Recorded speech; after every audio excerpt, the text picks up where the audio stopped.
حضور کا مقصد بعثت مکمل نہیں ہے۔ اسی کو کہا تھا اقبال نے، وقت فرصت ہے کہاں، کام ابھی باقی ہے، نور توحید کا اتمام ابھی باقی ہے۔ کہ ہم تو خاک کے مانند ہیں، ہمارا یہ بدن جیسے خاک کا ہے، لیکن اس کے اندر ایک دل آگاہ ہے جس میں روح ہے ہماری، تو روح قرآن ہے، پکڑو اسے مضبوطی کے ساتھ۔ استفہامش کن کہ حبل اللہ مقصد بعثت دین کا غلبہ، بھیجا گیا پوری نوع انسانی کے لیے۔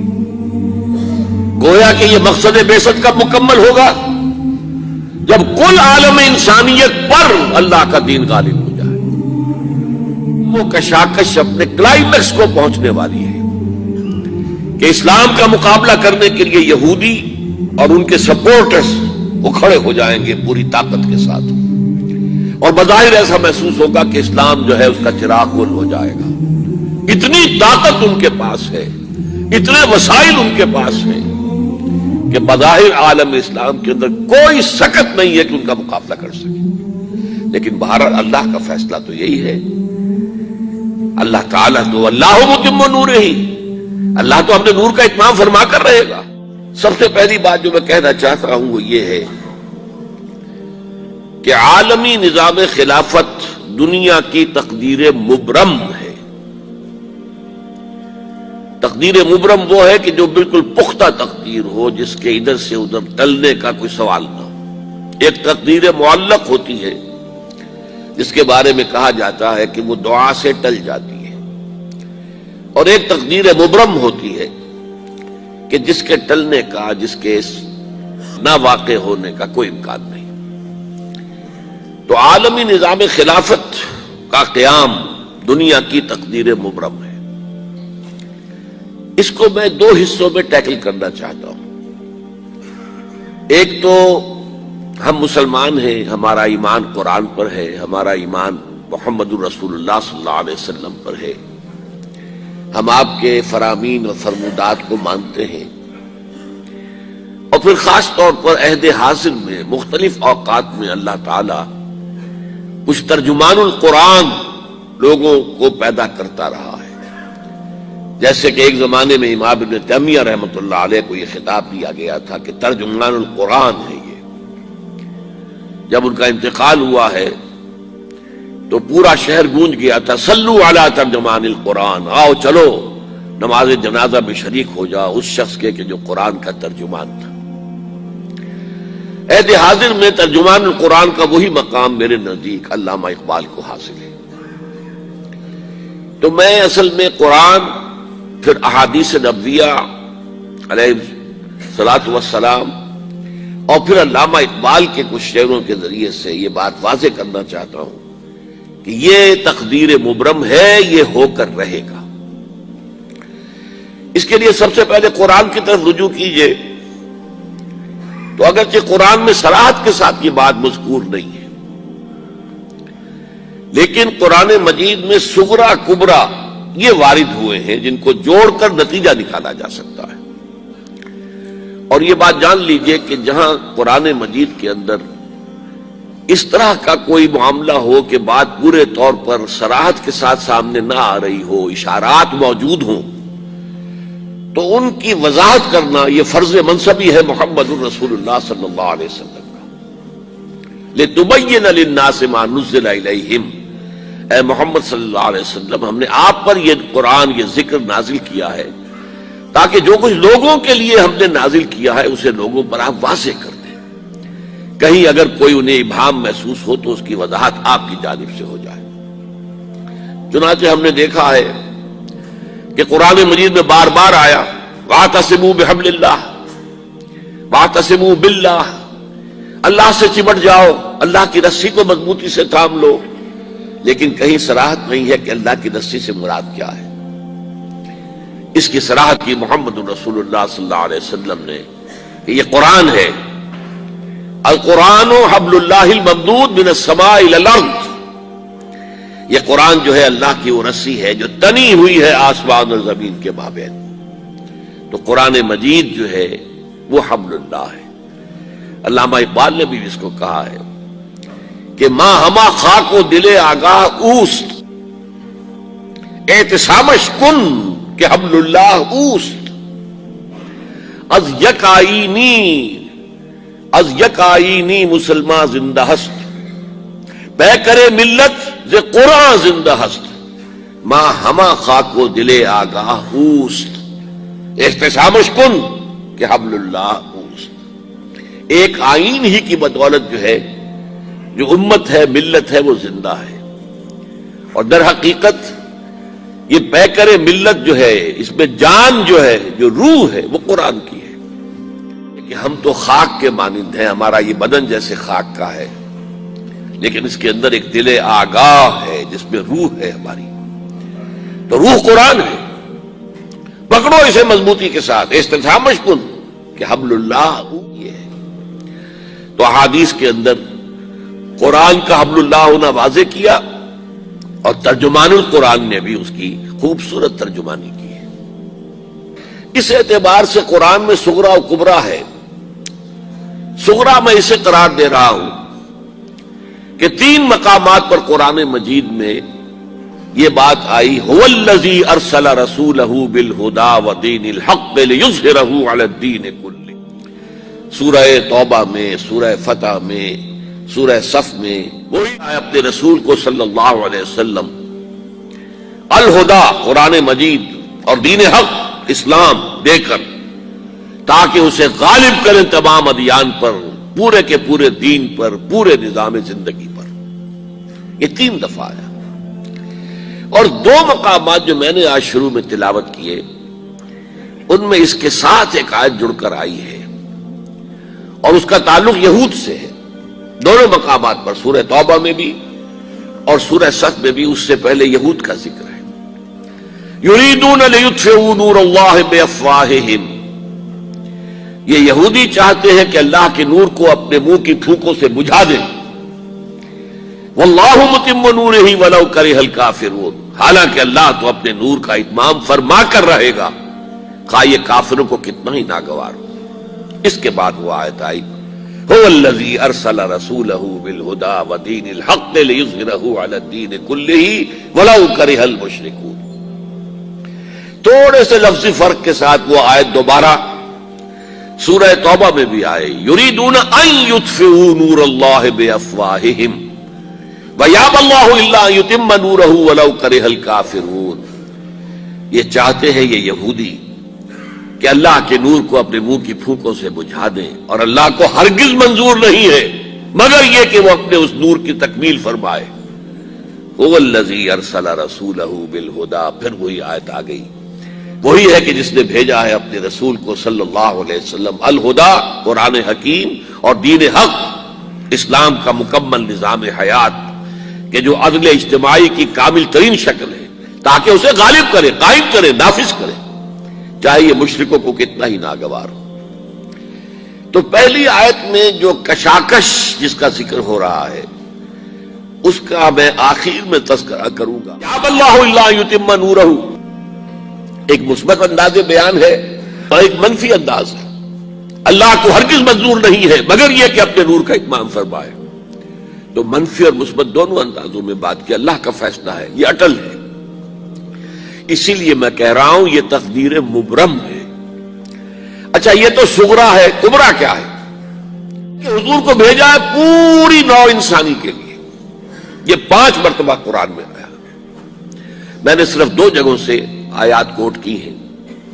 ایک تو سورہ اعراف میں فرمایا گیا، اے نبی کہہ دیجئے، یا ایھا الناس انی رسول اللہ الیکم جمیعا، میں اللہ کا رسول ہوں تم سب کی طرف، میں عرب کی طرف نہیں آیا، میں صرف قریش کے لیے رسول نہیں ہوں، میں صرف بنی اسماعیل کے لیے رسول نہیں ہوں، میں صرف جزیرہ نما عرب کے رہنے والوں کے لیے رسول نہیں ہوں، انی رسول اللہ الیکم جمیعا۔ اور سورہ سبا کے اندر یہ میرے نزدیک اس موضوع پر قرآن مجید کا ضربہ سلام ہے، وما ارسلناک الا کافۃ للناس بشیرا ونذیرا، اے محمد ہم نے نہیں بھیجا ہے آپ کو مگر پوری نوع انسانی کے لیے بشیر اور نذیر بنا کر۔ اب یہ صغرا کبرا جوڑی، کا مقصد بعثت مکمل نہیں ہے. اسی کو کہا تھا اقبال نے، ہاں کام ابھی باقی ہے، نور توحید کا اتمام ابھی باقی ہے. جو آپ کو نوید خلافت دیا گیا ہے، اس لیے کہ ان میں یہ آیات بھی موجود ہیں کہ جس کے نتیجے میں نے آپ کے سامنے نکال کر بتائے ہیں. تو پہلی بات تو از روح قرآن صغرا کبرا جوڑنے سے جو نتیجہ نکلا کہ کل روح ارضی پر، کل عالم اسلامی پر اللہ کا دین غالب ہوگا. اللہ کے دین کے غالب ہونے کا مطلب کیا؟ خلافت علی منہاج النبوہ، حاکمیت اللہ کی ہوگی اور انسانوں کی خلافت ہوگی. یہ مقصد جو ہے جس کے لیے آدم کی تخلیق ہوئی تھی، وہ مقصد بتمام و کمال پورا اس وقت ہوگا. اب آئیے احادیث شریفہ کی طرف. احادیث شریفہ میں سے 3 جو ہے حدیثیں ہم نے یہاں پر کوٹ کی ہیں، ان کو ذرا پڑھتے جائیے میرے ساتھ. ایک حدیث تو وہ ہے جو پہلے بھی ہم پڑھ چکے ہیں، لیکن آج میں چاہتا ہوں کہ اس کے ایک ایک لفظ کو بھی آپ بھی اس کے متن کو پڑھتے ہوئے اور اس پر نگاہیں جماتے ہوئے پڑھیں. قال رسول اللہ صلی اللہ علیہ وسلم تکون النبوۃ فیکم ما شاء اللہ ان تکون. نبوت رہے گی تمہارے مابین مسلمانوں جب تک کہ اللہ چاہے گا کہ وہ رہے، یعنی میں رہوں گا. ثم يرفع اللہ اذا شاء يرفعها، پھر اللہ اسے اٹھا لے گا جب اللہ چاہے گا کہ اسے اٹھا لے، یعنی پھر میرا انتقال ہو جائے گا، نبوت ختم ہو جائے گی. اب تمہارے مابین نبوت کی برکات و سعادتیں نہیں رہیں گی. ثم تکون خلافت علی منہاج النبوہ، میں نے واضح کیا تھا کہ حدیث کی اصطلاح اصل میں یہ ہے خلافت علی منہاج النبوہ. خلافت راشدہ کی اصطلاح جو ہے وہ حدیث میں نہیں آئی ہے. پھر اس کے بعد ایک دور ہوگا خلافت کا جو بالکل نبوت کے طریق پر ہوگی، نبوت کے نقش قدم پر ہوگی. جو نظام میں نے قائم کیا جوں کا توں، بغیر کسی بال کے فرق کے وہ قائم رہے گا. فتکون ما شاء اللہ ان تکون، پھر وہ بھی رہے گا جب تک کہ اللہ چاہے گا کہ رہے. ثم يرفع اللہ اذا شاء يرفعها، پھر اللہ اسے بھی اٹھا لے گا جب چاہے گا کہ اٹھا لے. ثم تکون ملکا عاضا، عض یعض کہتے ہیں دانتوں سے کاٹنے کو، کاٹ کھانے والی شے، عاضا. فرمایا پھر اس کے بعد ایک دور آئے گا جو کاٹ کھانے والی ملوکیت کا دور ہوگا. یہ جیسا کہ میں عرض کر چکا ہوں، یہ ملوکیت جو مسلمانوں کی تھی اور ان میں جو مظالم ہوئے ہیں، اور اچھے لوگ بھی آئے ہیں، یقیناً آئے ہیں. آخر 12 خلفاء کی تعداد انہی میں سے پوری ہوتی ہے.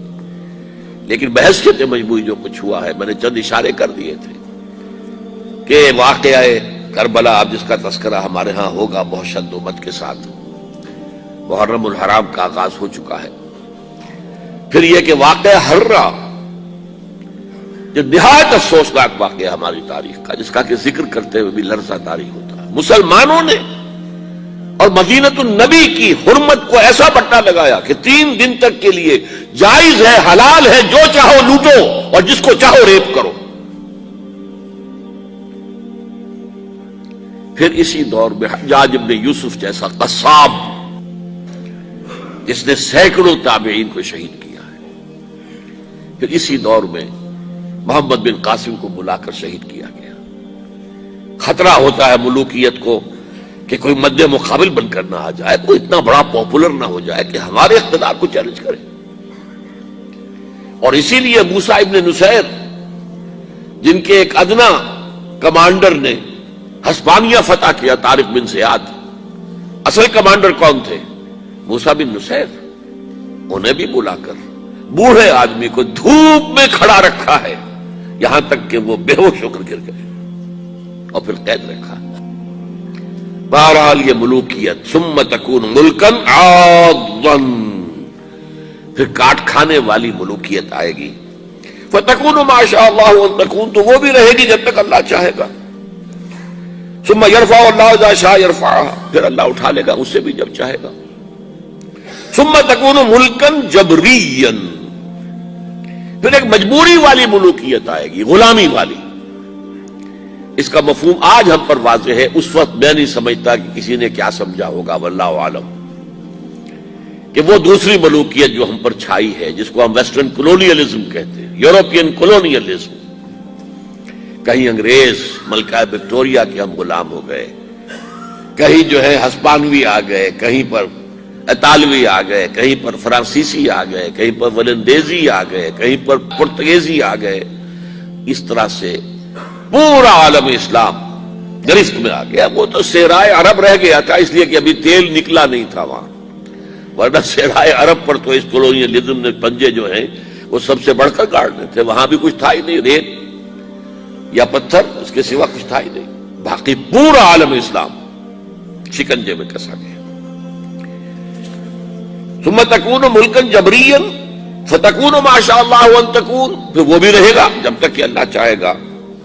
ثم یرفع اللہ اذا شاء یرفع، پھر اللہ اسے بھی اٹھا لے گا جب چاہے گا کہ اٹھا لے۔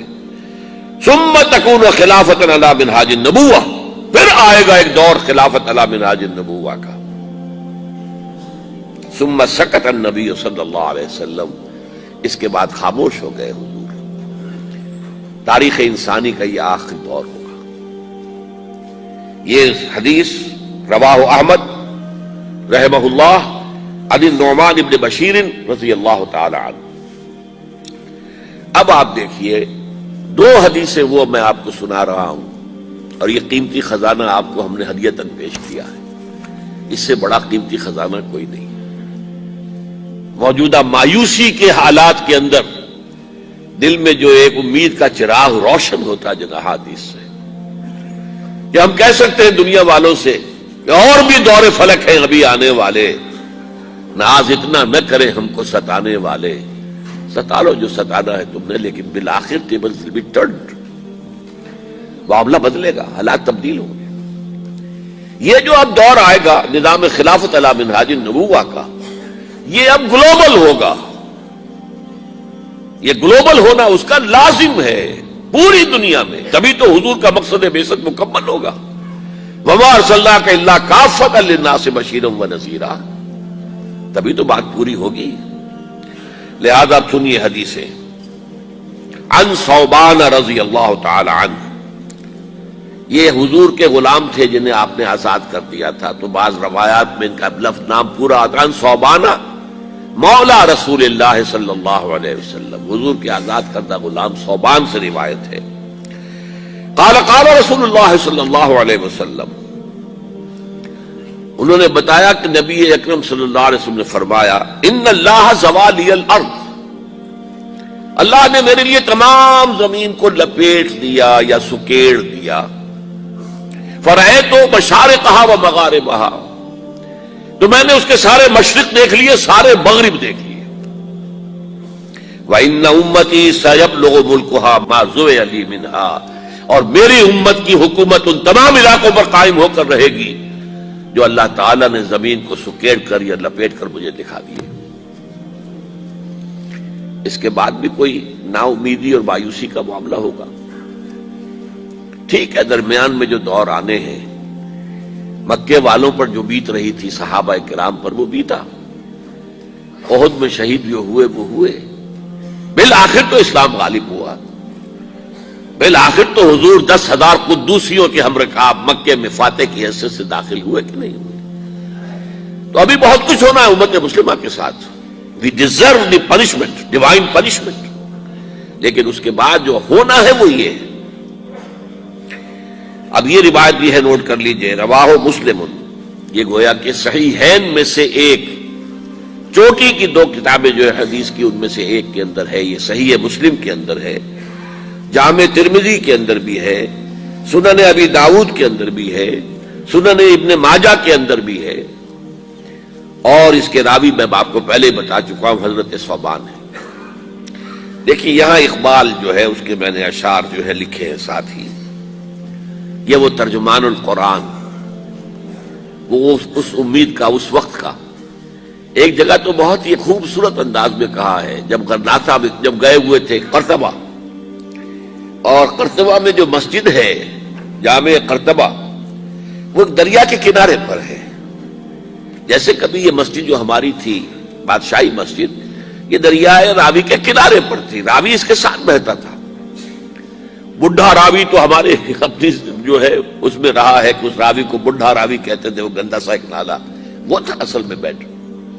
اسی طرح وادی الکبیر، وہ جو وادی الکبیر ایک دریا تھا، اس کے کنارے پر مسجد خرطبہ ہے، اور اقبال وہاں کہہ رہا ہے آب روان کبیر تیرے کنارے کوئی دیکھ رہا ہے کسی اور زمانے کے خواب۔ وہ ویژنری تھا، سیر تھا، دیکھ رہا تھا۔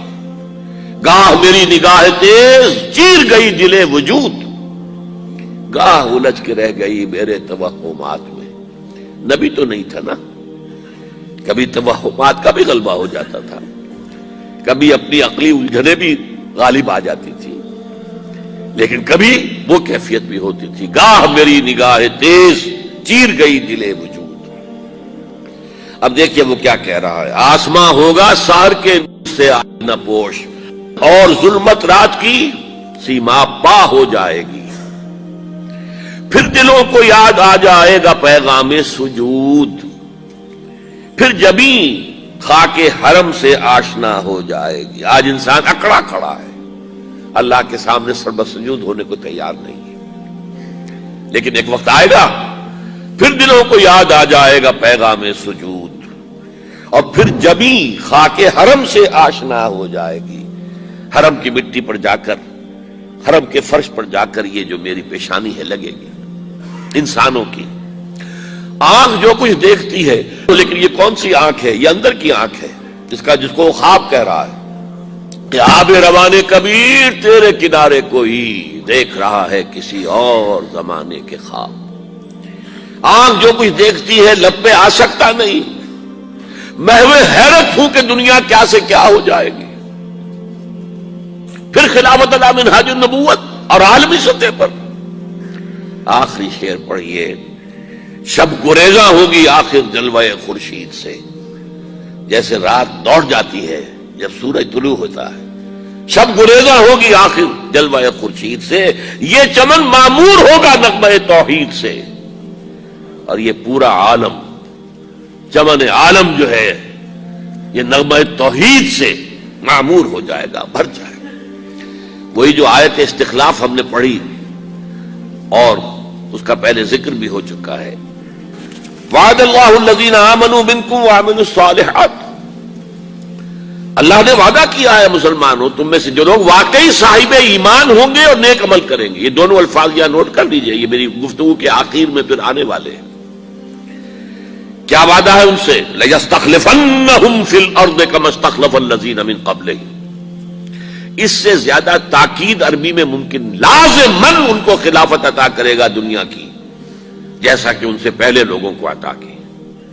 وَلَيُمَكِّنَنَّ لَهُمْ دِينَهُمُ الَّذِي ارْتَضَىٰ لَهُمْ، اور لازماً ان کے اس دین کو تمکن عطا فرمائے گا جو اس نے ان کے لیے پسند کر لیا ہے۔ اليوم اکملت لکم دینکم واتممت علیکم نعمتی ورضیت لکم الاسلام دینا وَلَيُمَكِّنَنَّ لَهُمْ دِينَهُمُ الَّذِي ارْتَضَىٰ لَهُمْ وَلَيُبَدِّلَنَّهُمْ مِنْ بَعْدِ خَوْفِهِمْ أَمْنًا، اور اس کا نتیجہ کیا نکلے گا؟ پھر شرک کا شائبہ ختم ہو جائے گا۔ یعبدوننی لا یشرکون بی شیئا، اس لیے کہ جب تک وہ خلافت قائم نہیں ہوتی شرک ہی شرک ہے، انسانی حاکمیت سب سے بڑا شرک، تاریخ انسانی میں اس سے بڑا شرک کبھی نہیں ہوا۔ انسان حاکم، ان الحکم الا للہ۔ پہلے کوئی ایک فرد دعویٰ کرتا تھا کہ میں خدا ہوں، آج پوری نوع انسانی اس کی مدعی ہے کہ ہم خدا ہوں۔ پھر جب وہ خلافت قائم ہو جائے گی، یہ ہم پڑھ چکے ہیں خلافت کہتے کسے ہیں، اللہ کی حاکمیت اور بندوں کی خلافت، جب وہ ہوگا تو شرک کا قلع کما ہو جائے گا، پھر ان کی بندگی خالص بندگی ہوگی، پھر وہ ہماری عبادت کریں گے تو وہ خالص ہوگی، ورنہ کیا ہے مسجد میں ہماری عبادت کریں گے، باہر جا کر کسی اور کا حکم جو ہے مانیں گے، کسی اور کا جھنڈا اٹھائیں گے، زندہ باد کا نعرہ لگائیں گے، کسی ایسی عدالت میں جائیں گے جہاں اللہ کے حکم سے فیصلے نہیں ہوتے، کسی ایسی پارلیمنٹ میں جا کر بیٹھیں گے ڈٹ کر اور ترا چڑھا کر جہاں اللہ کا حکم نہیں نافذ کیا جاتا۔ تو یہ تو ایک ملی جلی سی ایک عبادت ہے کہ مسجد میں بس نماز ہے، باقی تو بغاوت۔ لیکن پھر کیا ہوگا جب یہ خلافت قائم ہو جائے گی؟ تو یعبدوننی لا یشرکون بی شیئا ومن کفر بعد ذلک، جو اس کے بعد بھی کفر کرے فاولئک هم الفاسقون، یہ تو شیطنت ہے۔ اس لیے کہ ابلیس کے لیے یہ لفظ آیا ہے قرآن میں سورہ کہف میں، کان من الجن ففسق عن امر ربی، بغاوت۔ اس کے دو معنی ہیں، ایک تو یہ کہ جب یہ ہو جائے گا پھر بھی اگر کوئی کفر کرے گا تو اس کا مطلب یہ کہ وہ شیطان محض ہے، اس میں کوئی نیکی کا کوئی سوال ہے ہی نہیں۔ میرے نزدیک اس کا مطلب اور ہے، اتنا پختہ وعدہ ہم نے تم سے کیا ہے پھر بھی تم کمر نہیں کستے، نہیں کھڑے ہوتے اس کے لیے جد و جہد کرنے کے لیے، تو تم کفر کر رہے ہو۔ اتنا پختہ وعدہ، لا يستخلفنهم في الارض ولا يمكنن لهم دينهم ولا يبدلنهم من بعد خوفهم امنا۔ اس کے بعد بھی اگر انسان کمر نہ کسے، محنت نہ کرے، جد و جہد نہ کرے، ومن کفر بعد ذلك فاولئک هم الفاسقون، یہ ہے وہ نوید جو اقبال نے دی ہے، وہ جو توحید کی تکمیل ہوگی اس کائنات کے اندر کب ہوگی؟ شب گریزاں ہوگی آخر جلوہ خورشید سے، یہ چمن معمور ہوگا نغمہ توحید سے۔ اب اسی موضوع پر ایک اور حدیث سن لیجیے، یہ بھی رواہ احمد فی المسند بسند صحیح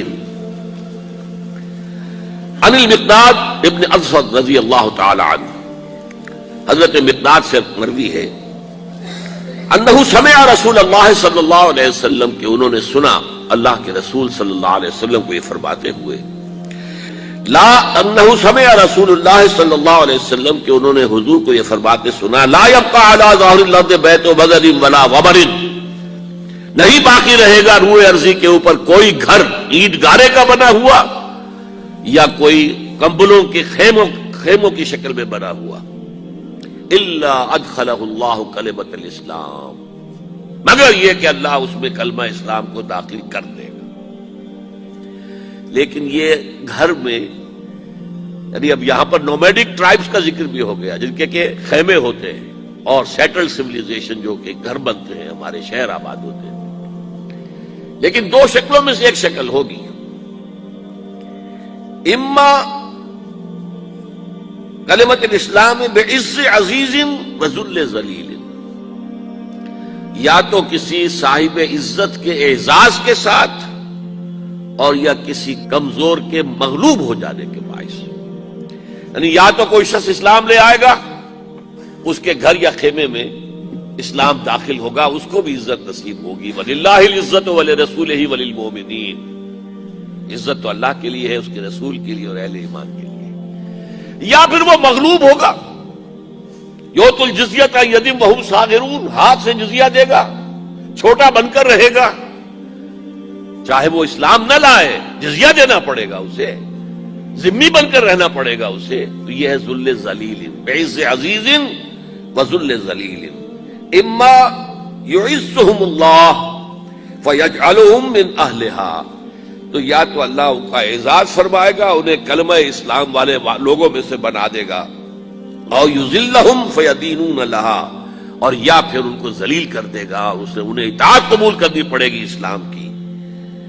فقلت، اب اس پر جو حضرت مقداد کہتے ہیں، میں نے اپنے دل میں کہا، جو حضور کا جب یہ قول میں نے سنا، فَيَكُونَ الدِّينُ كُلُّهُ لِلَّهِ، یہ جو سورہ انفال میں الفاظ آئے ہیں، قَاتِلُوهُمْ حَتَّى لَا تَكُونَ فِتْنَةٌ وَيَكُونَ الدِّينُ كُلُّهُ لِلَّهِ، جب ایسا ہوگا تب وہ صورت ہو جائے گی جو سورہ انفال میں کہی گئی ہے، دین کل کا کل اللہ کے لیے ہو جائے گا، مطاع مطلق اللہ ہوگا، حاکم مطلق اللہ ہوگا، اور اسی کے قوانین، اسی کے فرامین کے تحت دنیا کا نظام چل رہا ہے۔ جیسے کہ عیسائیوں کی لارڈز پریئر کے اندر ہے، اور یہ ظاہر بات ہے کہ آخر حضرت مسیح بھی تو نبی تھے نا، تو نبوت کے، توحید کے وہ سارے آثار وہاں موجود ہیں، تحریفیں ہوئی ہیں، لیکن یہ مطلب تو نہیں کہ اس میں سے حق بالکل نکل گیا۔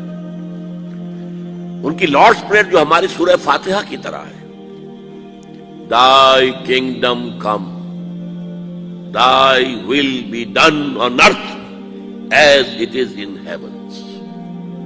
اے رب تیری حکومت آئے اور تیری مرضی جیسے آسمانوں میں پوری ہو رہی ہے زمین پر بھی پوری ہو. پوری کائنات میں تیرا حکم چل رہا ہے. سورج تیرے حکم کے مطابق گردش میں ہے, چاند تیرے حکم کے مطابق گردش میں ہے, تمام آسمانوں میں تیرا حکم جاری و ساری ہے. یہ زمین میں بغاوت ہے. ظہر الفساد فی البر والبحر, زمین میں بر و بحر میں فساد ہے, بغاوت ہے, سرکشی ہے. اے رب تیری حکومت زمین پر بھی آ جائے. Thy kingdom come, thy will be done on earth as it is in heavens. اس کا نتیجہ اب میں کیا نکال رہا ہوں, یہ ساری دینی بحث تھی. قیامت سے قبل اسلام کا عالمی غلبہ, دین حق کا عالمی غلبہ, یعنی عالمی سطح پر خلافت علی منہاج النبوت کا قیام, یہ گلوبل ہوگا, لازمی ہوگا, حقیقی ہوگا. اس میں اگر کسی کو شک ہے تو مجھے اس کے ایمان میں شک ہے. جب قرآن کا سغرا کبرا موجود, جب احادیث صحیحہ کی یہ بات موجود, پھر بھی کوئی شک, یہ یقینی ہے. تقدیر مبرم میں نے کہا ہے. اقبال نے یہ لفظ استعمال کیا تھا جب لیگ آف نیشنز جو ہے ڈگمگا رہی تھی, خاتمے کے قریب تھی, مرنے والی تھی. بیچاری کئی روز سے دم توڑ رہی ہے, ڈر ہے خبر بد نہ میرے منہ سے نکل جائے. تقدیر تو مبرم نظر آتی ہے ولیکن پیران کلیسا کی دعا ہے کہ یہ ٹل جائے. پیران کلیسا جو ہے ویسٹ کے لوگ, وہ چاہتے کسی طرح یہ قائم رہ جائے ادارہ, لیکن مجھے تو تقدیر مبرم نظر آ رہی ہے کہ یہ مرے گی, اور مر گئی. بیچاری کئی روز سے دم توڑ رہی ہے, ڈر ہے خبر بد نہ میرے منہ سے نکل جائے. تقدیر تو مبرم نظر آتی ہے ولیکن پیران کلیسا کی دعا ہے کہ یہ ٹل جائے. تو پہلی بات میری ختم ہوئی, عالمی نظام خلافت دنیا کی تقدیر مبرم ہے, ہو کر رہے گی. اس میں کسی صاحب ایمان کو کوئی شک, کوئی شبہ, کوئی ریب نہیں ہونا چاہیے. البتہ اس کا اب دوسرا پہلو کیا ہے, اس کا آغاز کہاں سے ہوگا. پہلی بات تو یہ, ہمارے بعض لوگوں کے ذہنوں میں, سادہ دل لوگ, وہ سمجھتے ہیں کہ پوری دنیا میں ایک ہی دفعہ آ جانی چاہیے. یہ کوئی علاقائی خلافت تو نہیں ہو سکتی, خلافت تو عالمی ہوتی ہے. ان سے میں کہتا ہوں, عالمی خلافت کب تھی جناب؟ یہ تو نہ خلافت راشدہ میں عالمی تھی. کیا ہندوستان شامل تھا اس میں؟ کیا چین شامل تھا؟ کیا یورپ شامل تھا؟ اور پھر جو خلافت کے نام سے جو ملوکیت چلی ہے, وہ بھی صرف آپ دور بنو امیہ میں کہہ سکتے ہیں کہ وہ پورا عالم اسلام کم سے کم اس کے تحت تھا. بعد میں خلافت عباس, بنو عباس میں, اور فاطمیین کی خلافت میں, اور آل عثمان جو ہیں آٹومان ٹرکس کی خلافت میں ٹکڑے تھے, حصے بکھرے تھے, کوئی مانتا تھا, کوئی نہیں مانتا تھا. اور سب سے بڑی بات یہ, اگر ایک دم پوری دنیا پر خلافت قائم ہو سکتی تو حضور کے دست مبارک سے ہوتی, لیکن نہیں ہوئی.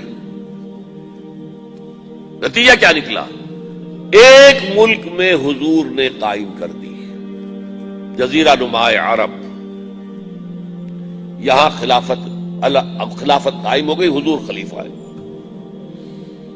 اس کے بعد آپ کے خلفائے راشدین نے پھر اس کو وسعت دی, شرقاً غرباً شمالاً.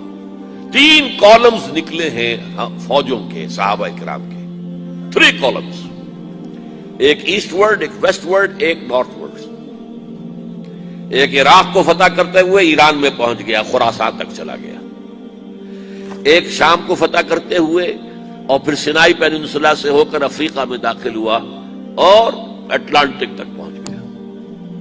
تیسرا سیدھا شمال میں گیا, لیکن یہ زیادہ دور نہیں جا سکتا تھا, کوکیشین ماؤنٹینز آ گئے, کوہ قاف. اس زمانے میں تو یہ یوں سمجھیے کہ امپیسیبل تھا نا, کوہ قاف, لہذا وہاں آ کر رک گیا. اب بھی یہ ہوگا کسی ایک جگہ سے شروع ہوگا پھر پھیلے گا، اس کے سوا کوئی چارہ کار ہے ہی نہیں۔ اگر ہر جگہ پوری دنیا میں ایک ہی وقت میں ہو سکتا تو حضور کے دست مبارک سے ہوتا صلی اللہ علیہ وسلم۔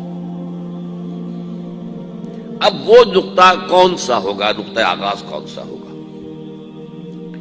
اس میں پہلی بات تو میں نے کہا جو شک کرے گا اس کا پھر ایمان مشکوک ہے۔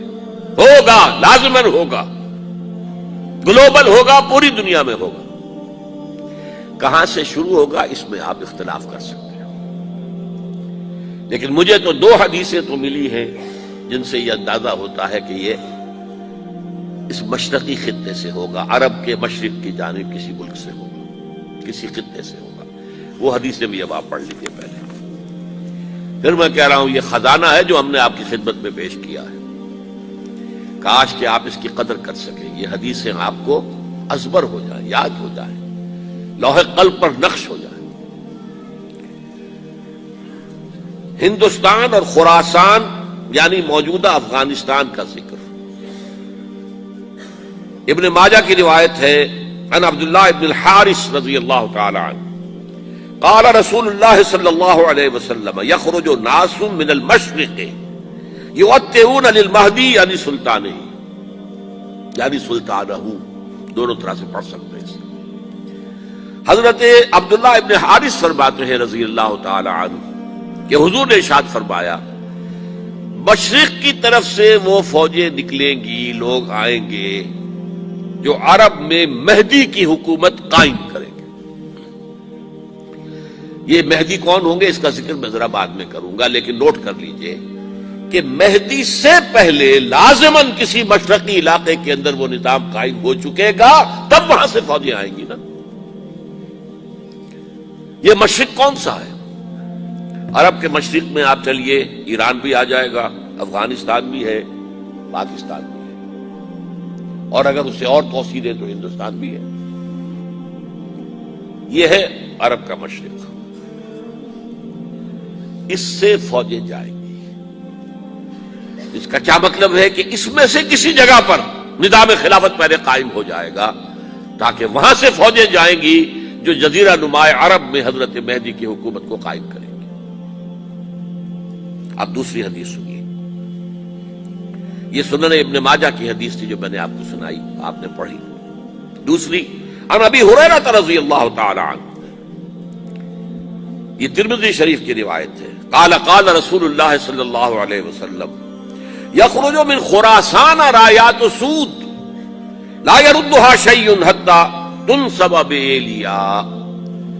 خراسان کے علاقے سے سیاہ جھنڈے لے کر فوجیں آئیں گی، ان کا رخ کوئی موڑ نہیں سکے گا، ان کو پیچھے پھیر نہیں سکیں گے کوئی بھی، یہاں تک کہ وہ یروشلم میں جا کر جھنڈے نصب کر دیں گے۔ ایلیا حضور کے زمانے میں یروشلم کو کہتے تھے۔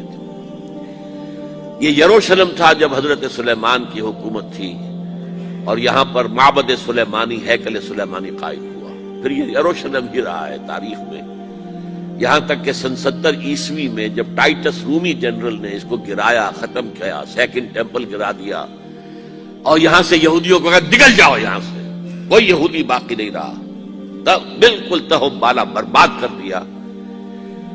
اس کے کوئی 150 سال بعد ہیڈریان، رومن ایمپرر ہیڈریان، اس نے پھر دوبارہ آباد کیا اس شہر۔ 150 سال تک یہ بالکل بنجر اور بالکل غیر آباد پڑا تھا۔ اب ہیڈریان نے جب آباد کیا تو اس کا نام ایلیا رکھا، اب یروشلم نام نہیں تھا۔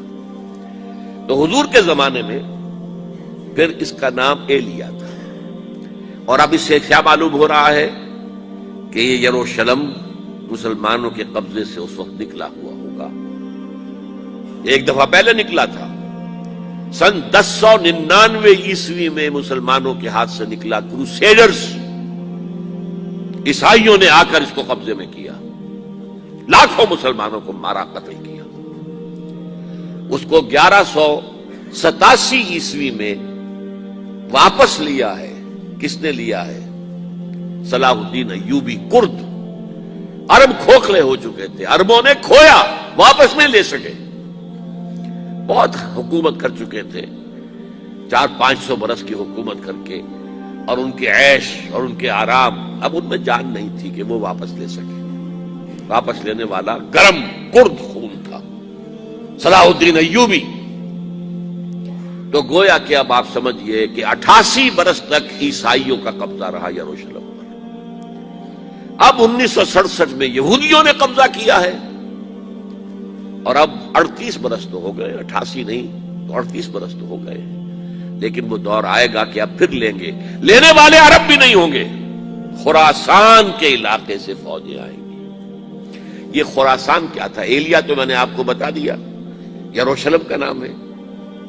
خراسان اس زمانے میں ایک بہت بڑے ملک کو کہتے تھے، کچھ حصہ پاکستان کا بھی اس میں شامل ہے، کچھ حصہ ایران کا بھی ہے۔ ایران کے اس حصے کو اب بھی خراسان کہتے ہیں، وہ ایک صوبہ ہے۔ خراسان ایک صوبہ ہے ایران کا، چھوٹا سا۔ پاکستان میں خاص طور پر یہ جو علاقہ مالاکنڈ ایجنسی کہلاتی ہے، اس سے اوپر جتنا علاقہ ہے، اور یہ جو واخان کی ایک پٹی آتی ہے اوپر، واخان افغانستان کی ایک پٹی سی دم سی چلی آتی ہے، جو جا کر چائنا کی سرحد سے مل جاتی ہے، یہاں سے لے کے یہاں تک یہ جو مالاکنڈ کا وہ درہ ہے اور پہاڑ ہے، یہ بھی خراسان کا حصہ ہے۔ باقی تقریباً 2/3 آف افغانستان، ساؤدرن حصہ نہیں ہے خراسان کا حصہ، یہ سیستان کہلاتا تھا، یہ خراسان نہیں ہے۔ لیکن یہ کہ اوپر کا 2/3 آف افغانستان، اور اس کے ساتھ یہ جو عرب، جو اب یہ ترک ممالک آزاد ہوئے ہیں سوویت یونین کی ڈسولوشن کے ساتھ، یہ سارا علاقہ کہلاتا ہے خراسان بزرگ، دی گریٹ خراسان۔ ایک مرتبہ ایک یہاں کا جو کاؤنسلیٹ ایران کا، وہ آئے تھے میرے پاس، ان کے ایک اہم آدمی، ان سے میں نے پوچھا خراسان، تو پہلے تو ان کا خراسان ہمارا ایک صوبہ ہے، میں نے کہا نہیں مجھے خراسان، او خراسان بزرگ، وہ جو آپ دی گریٹر خراسان کی بات کر رہے ہیں، وہ یہ تھا۔ پھر میں نے اور ذریعوں سے بھی تحقیق کی، پہلے خیال تھا کہ پورا افغانستان اس میں شامل ہے، لیکن اب معلوم ہوا کہ نہیں، یہ جو جنوبی حصہ ہے یہ سیستان کہلاتا تھا، کچھ بلوچستان کا حصہ اس میں شامل تھا، اور کچھ یہ جنوبی حصہ افغانستان کا۔ یہاں سے فوجیں جائیں گی، اور یہ فوجیں جا کر خراسان سے چل کر ایلیا پہنچیں گی، یروشلم پہنچیں گی، اور اپنے جھنڈے گاڑ دیں۔ اس کا جو نتیجہ نکلتا ہے وہ آپ سمجھ لیجئے۔ اس میں بھی اب میں اس سیر ترجمان القرآن اقبال کا ایک شعر آپ کو سنا رہا ہوں۔ ایک تو انہوں نے جو اردو میں کہا تھا، میرے عرب کو آئی ٹھنڈی ہوا جہاں سے، میرا وطن وہی ہے، میرا وطن وہی ہے۔ ٹھنڈی ہوا حضور کو آئی، مجھے ہندوستان کی طرف سے ٹھنڈی ہوا آ رہی ہے، صلی اللہ علیہ وسلم۔ اس کا جو ہے حوالہ مجھے نہیں مل سکا ہے اب تک، لیکن لوگ مانتے ہیں کہ ہاں ہے، حدیث ہے، پڑھی ہے ہم نے، لیکن بتا نہیں پا رہے کوئی۔ اور ظاہر بات ہے کہ حدیث کا ذخیرہ اتنا وسیع ہے کہ اس میں سے تلاش کرنا آسان کام نہیں ہے، اور اقبال کو کافی علم تھا ان چیزوں کا، تو اس کو بغیر کسی بنیاد کے نہیں کہہ سکتا۔ میرے عرب کو آئی ٹھنڈی ہوا جہاں سے، میرا وطن وہی ہے، میرا وطن وہی ہے۔ لیکن اس سے بھی زیادہ جو بات ہے وہ علامہ اقبال کا ایک شعر ہے، جس کے پہلے مصرعے میں تو حضرت مہدی کا ذکر ہے، وہ میں بعد میں اس کا ذکر کروں گا جب ان کا وقت آئے گا۔ خضر وقت از خلوت دشت حجاز آید برون، خضر وقت، وقت کا خضر، میرے نزدیک وقت کا مجدد حضرت مہدی، وہ خلوت حجاز سے باہر آئیں گے۔ خضر وقت از خلوت دشت حجاز آید بروں، کارواں زی وادی دور و دراز آید بروں، کارواں اس وادی دور و دراز سے چلے گا۔ یہ وادی دور و دراز کون سی ہے؟ وادی سندھ۔ وادی سندھ کا تصور پتہ نہیں آپ کو کیا ہے، آپ کو معلوم ہونا چاہیے کہ وادی سندھ، یہ سارے ٹریبیوٹس جو آ رہے ہیں، جو وادی اس دریائے سندھ میں مل رہے ہیں، جیسے ایک درخت ہوتا ہے اور اس کی شاخیں ہیں، وہ تو درخت کے تنے سے نکلی ہیں۔ ایک یہ کہ ٹریبیوٹریز ہوتی ہیں، چھوٹے چھوٹے دریا ہوتے ہیں، وہ ملتے ہیں تو ایک بڑا دریا بنتا ہے۔ یہ ٹریبیوٹریز مشرق سے بھی آ رہی ہیں سندھ میں اور مغرب سے بھی آ رہی ہیں. افغانستان کا جو مشرقی حصہ اسی وادی سندھ کے اندر ہے، اور یہ موجودہ پاکستان، بلکہ اس میں سے کچھ حصہ جو ہم چھوڑ چکے ہیں، ہم سے نکل گیا دریائے ستلج تک، یہ اس وادی سندھ کا حصہ ہے. کہاں آ رہا ہے ستلج؟ سندھ میں. اور بیاس تو ستلج میں پہلے ہی آ گیا، راوی آ گیا، چناب آ گیا، جہلم آ گیا، سب سندھ میں پہنچ گئے. مٹن کوٹ میں سب پہنچ گئے کہ نہیں پہنچ گئے؟ اوپر سے یہ دریائے سوات آ رہا ہے، یہ دریائے دیر آ رہا ہے، یہ دریا فلاں آ رہا ہے، یہ دریا فلاں آ رہا ہے، سب دریائے کابل میں ہو کر کہاں پہنچے؟ سندھ میں. اوپر سے دریائے ہنزا آ رہا ہے، دریائے گلگت آ رہا ہے، کہاں آ کر گرے؟ سندھ میں. پھر یہ جو دریا آ رہے ہیں جو ہمارے جو ہے درائے گومل سے چلا آ رہا ہے، ٹوچی چلا آ رہا ہے، کہاں جاتے ہیں؟ سندھ میں. یہ پوری وادی ہے. یہ افغانستان کا مشرقی حصہ جو پختون ہے، 100% پختون، وہ در حقیقت وادی سندھ کے اندر ہے. یہ دو طرف سے وادی سندھ. کارواں زی سے مراد ازیں، کارواں ازیں وادی دور و دراز آیت برو. فوجیں یہاں سے جائیں گی حضرت مہدی کی حکومت قائم کرنے کے لیے. خضر وقت از خلوت دشت حجاز آیت برو، کارواں زنی وادی دور و دراز آیت برو. یہ ہے اس سیر کا.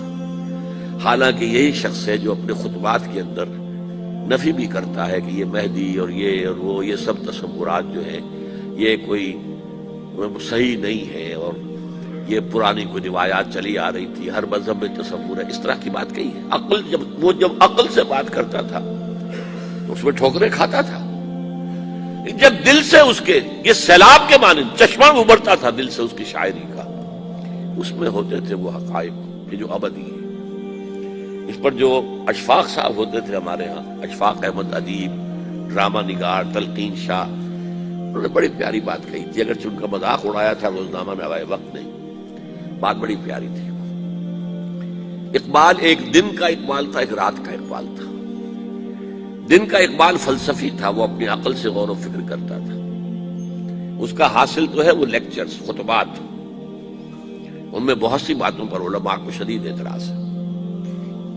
ایک رات کا اقبال تھا، اسے الہام ہوتا تھا، سیلاب آتا تھا شاعری کا، اور وہ اقبال جو ہے اصل اقبال ہے. اور اس کو کہا اقبال نے خود.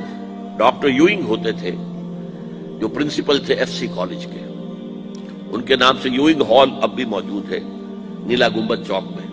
ایک ہاسٹل بنایا تھا انہوں نے، یوئنگ ہال. ایک دعوت میں سب جمع تھے، ڈاکٹر یوئنگ بھی تھے، علامہ بھی تھے. یوئنگ نے بڑا تیکھا وار کیا کہ ڈاکٹر اقبال، ہم نے سنا ہے کہ آپ جیسا آدمی بھی وربل ریولیشن کا قائل ہے. کو پہلے مسئلہ سمجھ لیجئے ورنہ واقعہ سمجھ میں نہیں آیا تھا. ایک ہے وربل، وحی باللفظ.